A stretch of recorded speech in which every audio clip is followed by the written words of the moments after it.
has to start with leadership. When you're in these business continuity discussions, you can't push that off on IT. You just can't. They're doing their best to keep up with a world that's evolving rapidly. You got automation, you got artificial intelligence, you got machine learning, you got no code, low code environments, you got hypervisors, you got everything. So much is changing all at once. And leadership's like, well, yeah, that's IT's problem. No, it's not. It's becoming leadership's problem. It's becoming the boardroom. It's got to start with that leadership discussion. Welcome to the Incident Report presented by Quest Technology Management. I'm Paul Burke, Director of Technology Communications. Every week, I'm joined by VP of Sales and Partnerships, Adam Burke. The Incident Report brings you skills, tactics, and channel news to help you stay productive and agile in a changing technology landscape. Hey everybody, welcome back to the Incident Report. This is episode 80. I'm not doing it alone. Honestly, thank goodness I'm not doing it alone, because I need somebody who knows a lot more than I do. Talking about tech, talking about partners. Adam Burke, how you doing? Good, Paul. Excited to be here. Episode number 80. You know what's important about the number 80, Paul? No. Jerry Rice, the greatest receiver of all times, number 80, episode 80. I'm not sure we're going to have the magic that Jerry and Joe Montana had in multiple Super Bowls, but I'm happy to be here, happy to kick off the episode. Always good to talk tech. I like our topic today. I like some of the things we're going to be going through on our rundown, but football season's starting next week. It's kicking back off. Interesting as we roll through this Jerry Rice NFL season football kickoff analogy that I will not let die. Private equity is keep going, Adam. Keep it private going. Equity is getting involved in NFL football, and I cannot wait to see how the great people at KKR and Sequoia and some of the fantastic private equity firms and venture capital, just solid humans, do great things for the NFL. I can't wait to see the multiple controls that they put in and just really improve the process out there. I'm excited about it, if you can't tell from my 100% genuine comment on that one. Where's their money going? Who are they invested in? Well, is it Jerry Jones Cowboys? Like, what's happening? I don't know if Jerry Jones is getting a leveraged buyout deal or what, but I was on CNBC front page today that the board at NFL folks are deciding, and it looks like they're leaning towards allowing private equity to own portions of NFL properties. So if you think of a team as a property,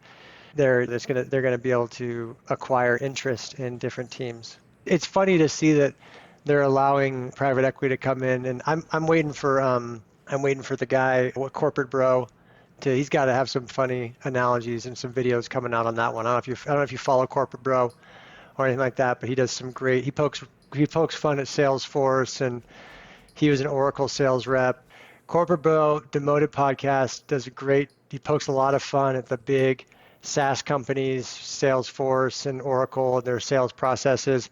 He does live, people send in like cold calls where like the customer just completely rips apart the sales bro who's giving them a call. It's funny. The guy's got some good content on Instagram and LinkedIn his name's Ross Pomerantz. If you haven't heard him, you should definitely check him out. Anyways, I can't wait to see his take and some of his sketches on private equity getting involved in the NFL. Should be fun. But I mean, it can't be worse than like Microsoft owners and other types of ownership investing in these types of things. It can't be worse. I guess it could be. Who is it? Ballmer is invested in Clippers. Is that who Ballmer has? He used to have Seattle, right? He used to own the Seahawks. No, that was the other Microsoft guy. He died. What was his name? But Ballmer owns. Yeah, Ballmer owns the Clippers, and I think he picked up the Clippers after the Clippers owner had he got caught on a hot mic. He got caught on a hot mic saying some not good things. He got canceled, and I think Ballmer picked up the majority ownership there. And then, I think it was Lynch. I think Lynch passed away. I think he had like pancreatic cancer or something. He was another Microsoft guy who owned the Seahawks. Did the CNBC article say where the money is going in the NFL? No, I'm sorry. It was not Lynch. It was Paul Allen who passed away. He was the Seahawks owner. And he was a big Microsoft co-founder, obviously. No, it doesn't say where they were coming from, but it's interesting because like guys like Mark Cuban, who divested their stake in NBA programs or NBA teams like the Mavericks, now You got private equity coming in and buying it kind of as like it's not a named owner, it's like a investment firm. Let's see, NFL owners voted on Tuesday to allow select private equity firms to invest at up to 10% of a team stake. And the initial firms are Ares Management, Sixth Street Partners, our Arctos Partners, as well as Dynasty Equity, Blackstone, Carlyle Group. Oh, CVC Capital Partners. Those are the guys who they got a little bit over their skis on the Converge One deal, and it looks like Ludus. So yeah, those are some huge groups. So CVC, multi-billion-dollar group, Carlyle Group, multi-billion, Sixth Street, huge. So yeah, these are some massive private equity firms dipping their toe into the NFL. This is when you need, Just The Rock and the league and some good HBO or Showtime series to tell you what's really going on and get a little behind the scenes. But I think we are way down a dusty trail. This is why we need a producer, Paul. We need a producer to kind of keep us on track because we're way down the track on I'm misnaming prior deceased Seahawk owners. You're not controlling this at all. Can you get a rein in this, please? So we're going to get back on track. Today, the topic we have circled that interests us, but we think it also interests the partners and will help partners out there is the convergence between business continuity and cybersecurity. So before we dive into like examples and trends, and Adam, what does that look like, the convergence? Well, so 15 years ago, managed backup targets, disk-to-disk replication, people were building out data centers, building out DR environments, and then cloud services came along, AWS, Microsoft Azure.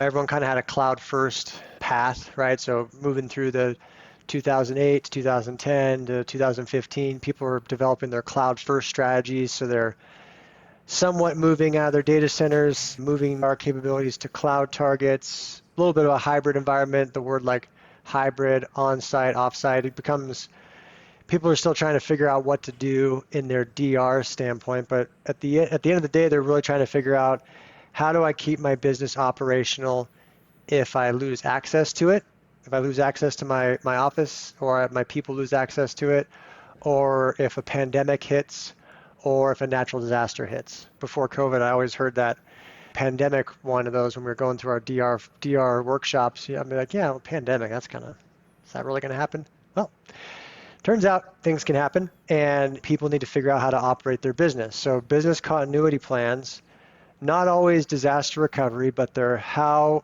do I manage the risks that my organization is dealing with? That could be natural disasters, that could be global catastrophes, black swan events, unpredictable things, someone cutting fiber to your data center, losing access. How are you going to build a resilient business? It really is what people have been trying to figure out since they started operating businesses. How can you make sure it's disaster proof?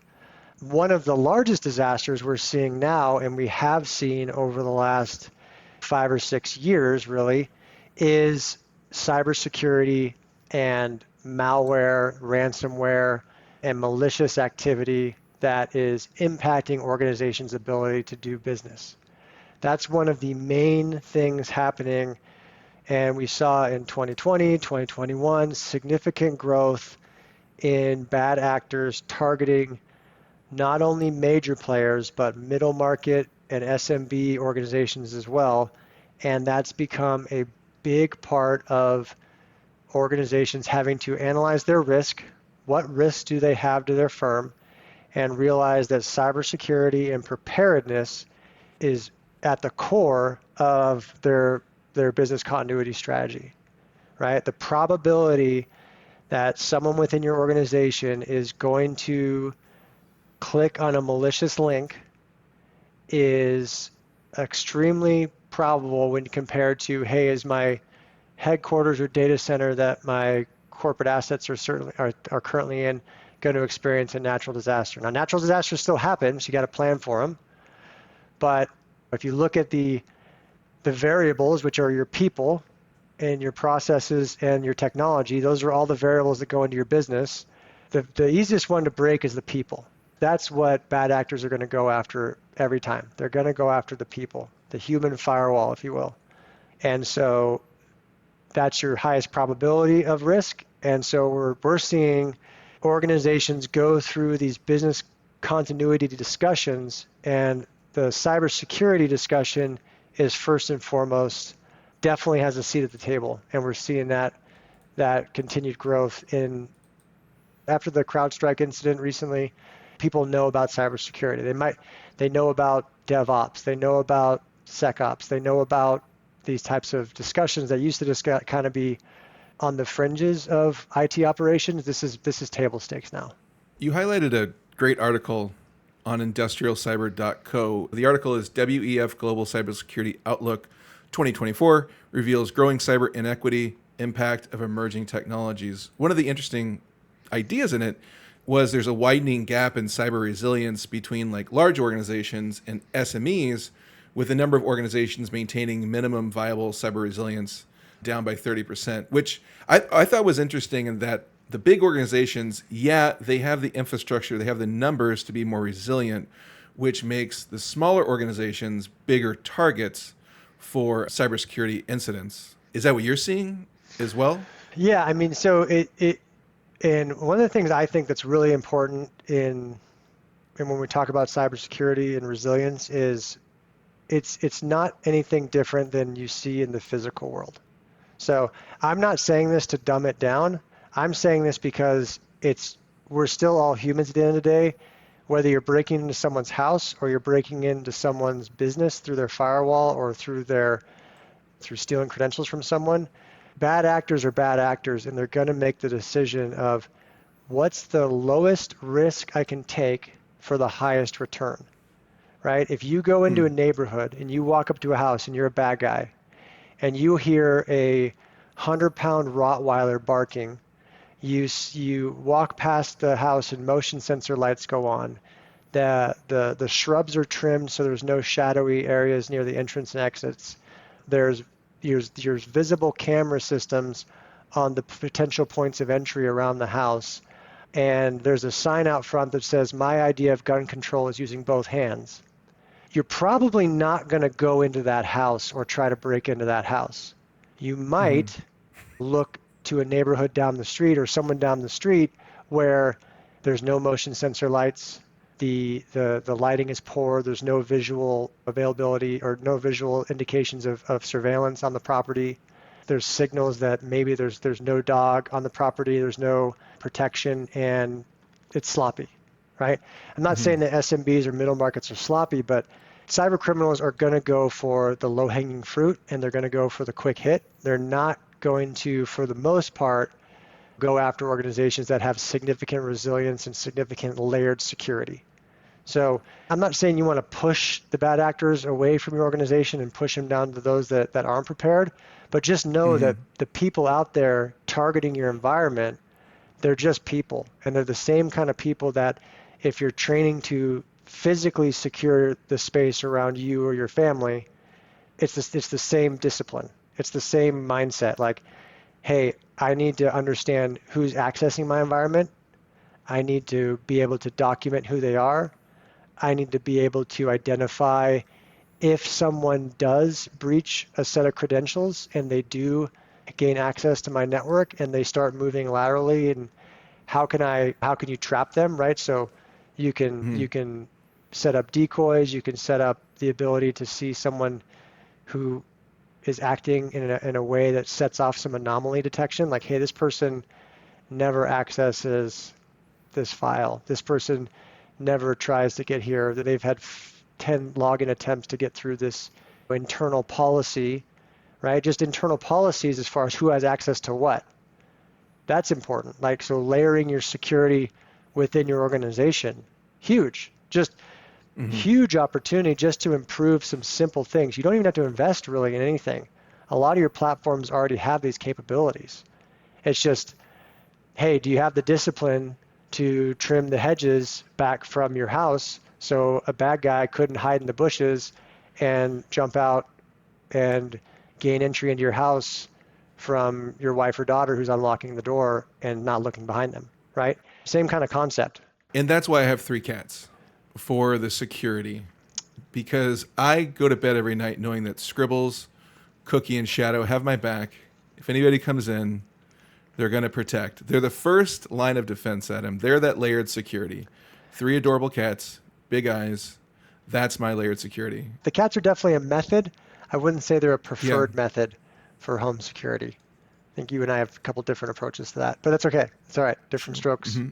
So are you noticing trends in security? Is it the layered approach, which is kind of the easiest low-hanging fruit to protect? Or like what trends are you noticing? Well, so we've been having a lot of success with partners actually helping their clients understand how they're doing right now with the systems they already have in place, right? So we see it all the time in our services.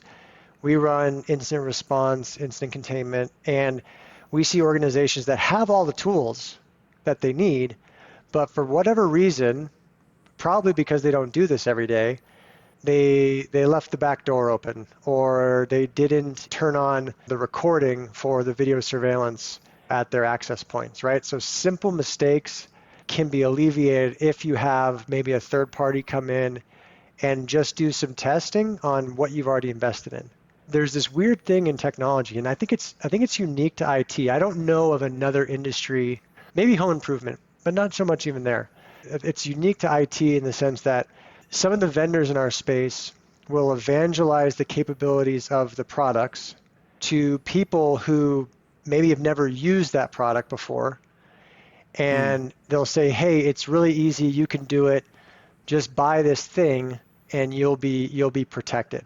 I'm not saying this because I want to dumb it down. I'm saying it because this is what we truly believe. It's like giving an AK-47 to someone who has never fired a rifle before and putting them in a combat environment and saying like, well, you have an AK-47, you're fine. No, that's ridiculous. You don't put someone in a combat situation who's untrained and give them a tool of war or a tool of combat and say, hey, you're going to be okay because you have this tool. You're going to fail, right? You're not going to know how to implement that tool. You're not going to know how to maintain that tool. You're not going to know how to deal with, hey, things go wrong, malfunctions happen, and what do you do when you get a malfunction on a weapon system? Same thing in your security environment. What are you going to do when this malfunctions? What are you going to do when your operating system throws a patch that's non-compliant with your endpoint protection, or your SIM and your event correlation or your monitoring system is hosted on a VM that all of a sudden is not reporting or logging certain events from a firewall? Like, how are you going to deal with these things? Like, there's trained and there's untrained, and for some reason, the technology space and the vendors and the organizations that are out there have kind of, I don't want to say like promoted falsity, but they've kind of evangelized this idea that, hey, you can do it. And it's like, no, if you're in trouble in the court system in the United States, you do not go on that. You do not represent yourself. You do not, I'll just buy a case log book and figure out a way to prosecute this case myself and defend myself. No, no, no. You go hire a lawyer who's an absolute killer and knows the judges and knows that this judge is really pissed off on Thursday afternoon, so maybe we shouldn't hear your court case that Thursday afternoon. Let's push it to Tuesday because he visits his daughter on Tuesday and he loves his daughter and he's always in a good mood on Tuesdays. Let's push the case to Tuesday. Like, you don't mess around with this kind of stuff. Like, no one messes around with it in the legal field. No one messes around in the construction field. Like, could you imagine building a building or dealing with engineers who are designing freeways and they're the engineering firm that's designing the freeway isn't actually going from a design plan or anything like that. They're just, hey, can you give me a demo on the rebar? I'd really like to see a demo on the rebar and the quickcrete. Let me get a demo on that quickcrete. Oh, design for the off ramp? Nah, we don't need a design. We don't need to talk about this. We don't need any of that. But I'd really love. Can I get a demo on that front loader? That'd be fantastic. Let's get a demo on the front loader. We'll drive the cat around, back to your cat analogy, different kind of cat, but Caterpillar tractor around, get a demo on that. And then we'll just wing it. We'll get that installed, we'll be fine. But for some that's ludicrous. Like, you don't design buildings or road systems on a whim and take a couple demos from materials that are going to build that capability. But for some reason in the IT space, it's just natural. They're like, no, we're going to do some demos, and then we're just gonna roll with it. Sure, you could do that. You can totally do that. But what we're seeing is, I think we're going through a maturation process of, hey, this is part of your business continuity. This is part of your organization. It's just as important as the rest of the systems in your business that make it function. You really got to invest in the process, in the design, in the documentation, and understanding it. And I think it really has to start with leadership. It really has to start with people who have the fiduciary responsibility for the company, taking it upon themselves to be like, no, this is part of our risk profile. This is something we need to understand. Not something you have Bob, the IT guy, come into a board meeting, brief you on some BS slides, and then he walks out and everyone jokes about how they don't know what the hell he was talking about. Which, by the way, I've been in those board meetings at firms where everyone kind of yucks it up and backslaps each other about not knowing what the hell Bob just said. Now, I'm in those board meetings. They don't necessarily know that I know what Bob just said, and they're in deep shit, but that's everywhere in our industry. So it's probably an overshare. Probably want to edit a little bit of that out on some of that. But that is what we're dealing with. People really need to take the time to understand that this is part of their business process. We're seeing it every day.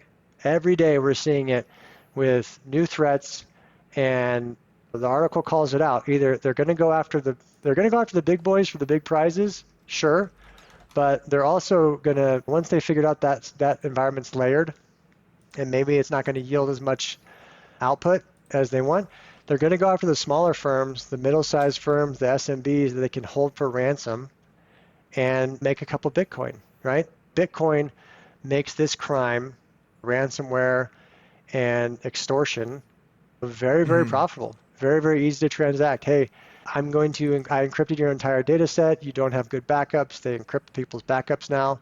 A lot of this can be avoided by just checking the systems that you have in place right now. When's the last time you actually tested your backups? And back to the responsibility discussion around leadership, the people who are responsible for the company, not just the IT, but are actually responsible for the company, need to ask those questions or bring someone in to ask those questions in layman's terms. When was the last time we recovered successfully key systems from our backups or our replicated DR environment? In the event something happens, who's communicating that we're down or that we're significantly impacted from a business standpoint, and what's the course of action that we take? Just walk me through that process. And that needs to go to Bob, the IT guy. That needs to go to your vendors. That needs to go to, you got to read the SLAs and the contracts. And hey, what is Microsoft actually responsible for? Read the contract. It sucks. The contracts are miserable. They're long. They got great lawyers, and it's really hard to understand. But if you're going to be responsible for the company, no one else is going to actually do that other than leadership. It has to start with leadership. And I don't think when you're in these business continuity discussions, you can't push that off on IT. You just can't. They're doing their best to keep up with a world that's evolving rapidly. You got automation, you got artificial intelligence, you got machine learning, you got no-code, low-code environments, you got hypervisors, you got everything. So much is changing all at once, and leadership's like, well, yeah, that's the IT's problem. No, it's not. And no, it's really not. It's becoming leadership's problem. It's becoming the boardroom. It's already in the boardroom. It's already there. The CIO, the CISOs, they have a place at the table in these boardroom discussions, and it's got to start with that leadership discussion. So we're trying to evangelize that. Obviously, it's something that we're pretty passionate about, and we love to have those conversations and have those, break it down simple. If you can't explain it in a simple manner, you don't understand it. And if your IT person starts spitting out a bunch of marketing speak and acronyms, just ask them to slow it down. Explain it to you like you're a 5-year-old. Bring out some crayons. Just don't worry about it. You got to understand it. It's not that complicated. It just sometimes that's a defense mechanism in the IT space. People like to talk fast, throw out marketing buzzwords, and move on to the next challenge or the next shiny object. But it's important. You got to slow down and break it down. Do you think it sometimes comes down to the fact that leadership doesn't want to look like they don't understand? There's that old saying like I'm gonna keep my mouth shut and look stupid rather than open it and remove all doubt. But I think when you're responsible for a company, you don't really get that luxury. Like you can even if you appear foolish, you have to get curious with that kind of stuff. And like I talk to our partners all the time because classic situation for a partner is they've been selling one widget or one service or one aspect of technology for a very long time, and they're not comfortable with selling cybersecurity or business resilience or having that conversation because they're afraid they're going to look stupid if they ask a question and they come back with an answer and then they don't have like, hey, what's next? So I think there's that fear. There's the fear on the leadership side, and then there's the fear on the partner side, and they're both very limiting factors that are not necessary to be there. You can help someone identify their security issues just by asking curious questions and offering to bring in someone who can help identify those gaps. Definitely has to do with ego, but also I just think it has to do with that's hard. It's a very difficult thing to deal with. It's a challenge because once you ask that question, we had a hospital group one time we got brought into about 8 years ago, and we did a penetration test. And during the penetration test, we found some additional vulnerabilities and put them in our report. And the existing leadership there was absolutely livid with us because once that was documented, they had to deal with it. That's sometimes the mindset you can deal with is people kind of want to just avoid the reality conversation, and technology is evolving very, very quickly. You can't fake it anymore, and you can't pretend it's not your responsibility. It's going to come. It's going to be there whether you want to or not. So I think you're absolutely right. People do avoid it, but they're not going to be able to avoid it very much longer. I think you raised such a great point that if you're a partner and you approach a business, a client, just ask questions. You're curious and you're making them maybe realize things that they're lacking. Is that how you would approach it?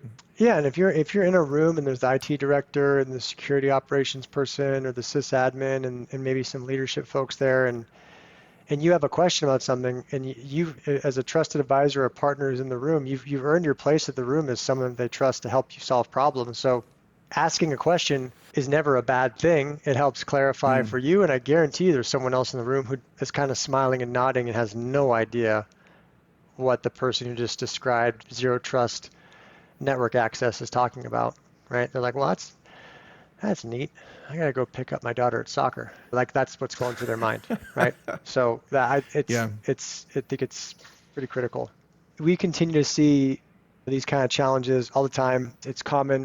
What's working for us again and what's working for our partners is that curiosity and just asking the question, starting the conversation, and people who are in charge are going to be responsible or not, and we can help them on the front end or we can help them after the incident. Yeah, and again, if you ever want to reach out to us, and we'd love to talk to you, love to help you out. Links are in the description. Adam, anything coming up this week you're excited about? Nothing coming up immediately. We had actually got recognized as Cybersecurity Partner of the Year at the Talaris Partner Summit, which was awesome. We did some chest pounding and some high fives. Got the glass, so that was cool. That was our second national award, which is awesome. We have another partner event coming up, National Partner Summit with the good folks over at Avant. So their Special Forces is coming up, which we're really excited about. We're going to be at that September 9th through the 11th in Phoenix, Arizona. So that's coming up. We got another boot camp series. So get ready for it, ladies and gentlemen. Cybersecurity boot camp training session for our partners. 6 weeks. Yeah. 6 weeks of boot camp. 6 weeks of boot camp. All cybersecurity. All cybersecurity focused. So going to be talking about policies, going to be talking about real conversations with your clients. So that's going to be a lot of fun going through that. That's starting, I believe, 6th of October. So that's going to be a lot of fun. We're going to be doing those on consecutive Wednesdays pretty consistently there. So a lot of fun. Looking forward to that. And that's about it. I think that's about it, Paul. Great. We're just plugging away. Got some cool things coming up in the world. We'll see how it all flushes out here. Stay on top of IT. There's always trouble and there's always people who need help. And we'll be back next week new episode. Thank you so much for listening. Adam, thanks for joining. Thanks for sharing your thoughts. Really appreciate it. Have a great week. Thanks, Paul. Have a great week, everyone.